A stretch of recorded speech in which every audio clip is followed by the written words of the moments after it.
Hello everyone, welcome to mathematically inclined by Ravinder sir. आज का topic रहेगा स्टूडेंट्स हमारा कंपोजिशन ऑफ फंक्शंस। ठीक है, चलिए देखते हैं।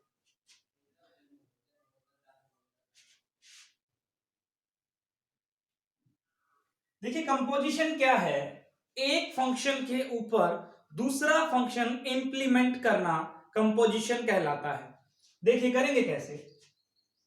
ये हमने कोई सेट लिया ए, ये लिया बी और ये लिया हमने सेट सी।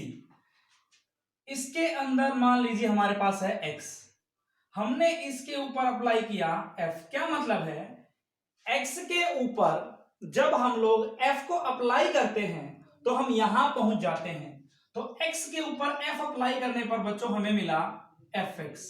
ठीक है, तो ये हम पहुंचे a से b में। अभी हम पहुंचना चाहते हैं b से c में। जब मैंने b से c में पहुंचना था तो मैंने इंप्लीमेंट करना चाहा g को। देखिए यहां पर जब मैं a से b में पहुंचा तो मैंने यूज किया है बच्चों फंक्शन f का। अब जब मैं b से c में पहुंचना चाहता हूं तो बच्चों मैं यूज कर रहा हूं फंक्शन g का। देखिए इसके एलिमेंट के ऊपर हमने f को अप्लाई किया तो हम यहां पहुंच गए। अब मैं इसके ऊपर अगर मैं g को अप्लाई करूंगा तो मैं यहां कहां पहुंच जाऊंगा बच्चों, इसमें पहुंच जाऊंगा। यानी कि जैसे हमने x के ऊपर अप्लाई किया f तो यहां पहुंच गए हम fx। अब ये जो fx है इसके ऊपर मैं g अप्लाई करूं तो हम पहुंच जाएंगे बच्चों g ऑफ fx। इसको लिखेंगे ऐसा g ऑफ fx। तो बच्चों क्या है ये सीन कि हम a से b में फिर b से c में पहुंचे तो हम जैसे ही यहां पर आए तो हम पहुंच गए बच्चों a से c में। ये हो गया हमारा a से c। ठीक है, तो ये जो हमने इंप्लीमेंट किया है स्टूडेंट्स ये कुछ इस टाइप से है कि हमने f एक फंक्शन लिया है a से b में, g हमने एक फंक्शन लिया है b से c में। ठीक है, a के अंदर मैंने एलिमेंट लिया x और b के अंदर मैंने एलिमेंट लिया y। तो देखिए मेरे पास कुछ ऐसा बना कि हमारे पास कुछ ऐसा बना है बच्चों कि f जो a टू b जो फंक्शन हमने डिफाइन किया था वो कुछ इस टाइप से था कि हमने x के ऊपर f अप्लाई किया तो हम लोग पहुंच गए किसके अंदर, fx के अंदर। तो ये जो fx है एक्चुअली क्या है, ये और ये एक ही बात है। तो ये कुछ ऐसा बन गया बच्चों fx is equal to y। और जैसे ही हम लोग b से c में पहुंचे तो ये कुछ ऐसा बन गया बच्चों, ये जो y है इसके ऊपर हमने g अप्लाई किया तो हम पहुंच गए किसके अंदर, c के अंदर। c के एलिमेंट को मैंने मान लिया थोड़ी देर के लिए z। तो कुछ ऐसा बना बच्चों y is equal to, y के ऊपर हम लोगों ने g अप्लाई किया तो g ऑफ y हम पहुंच गए बच्चों z में। g of y is equal to z। अब आप देखिए मैं अगर इन दोनों को कंबाइन करूं तो मैंने यहां पर मेरा y किसके इक्वल है बच्चों, fx के इक्वल। तो मैं यहां पर y की अगर वैल्यू डाल दूं तो मुझे कुछ ऐसा मिलेगा बच्चों g of fx, g of fx, या फिर आप इसको यूं बोल दीजिए g ऑफ fx।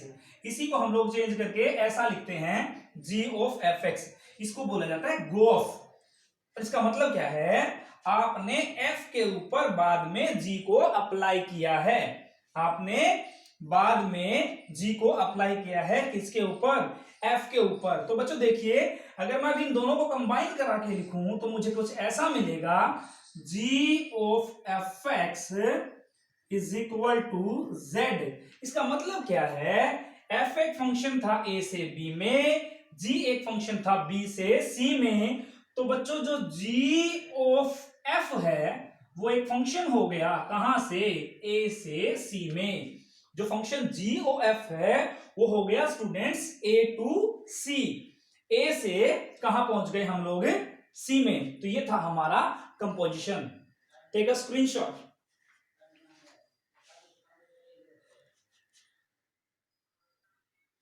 अब देखिए बच्चों आगे कंपोजिशन होने के लिए कुछ कंडीशंस होंगी। वो कंडीशन क्या है, देखिए f हमने एक फंक्शन ले रखा है a से b में और g हमने एक फंक्शन ले रखा है b से c में। तो ये हो गया इस फंक्शन के लिए डोमेन, और ये हो गया इस फंक्शन के लिए आपका रेंज। क्या हो गया आपका रेंज। सेम वे में ये हो गया आपका इस फंक्शन के लिए डोमेन, और ये लिया मैंने इस फंक्शन के लिए आपका रेंज।